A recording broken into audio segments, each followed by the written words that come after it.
And this is just a easy skill to help us move away from that feeling of blame that can often happen when we're navigating those feelings of generational trauma and hurt that happens towards choice.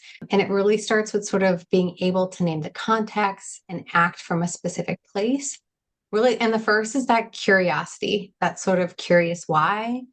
And to be able to give ourselves that grace to talk to ourselves like that child version, or to think about someone who's in a vulnerable place and to allow ourselves to be that person as well, and give ourselves a place to take accountability from that place. So, an example of this is in a situation like we just heard, where we're feeling, oh, I'm getting hurt again, and this is really frustrating. We can, if it's for us, be able to say, hey, it makes sense that I insert the behavior. It makes sense that I got really frustrated with this person because of, and insert the pattern, because they did this.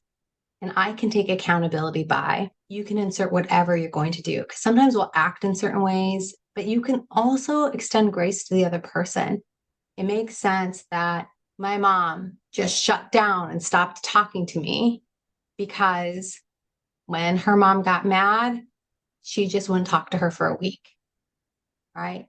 I can take accountability by making sure I approach her and tell her how hurtful that is. Now, for some of us, we might not go in that direction, but this is just a way for us to think about, how do we get curious about how we're feeling, but also how do we think about ourselves? What would we say to a younger version of ourselves, not someone who has all the information? And this is just a script to kind of help us get out of that blame. I should have known better.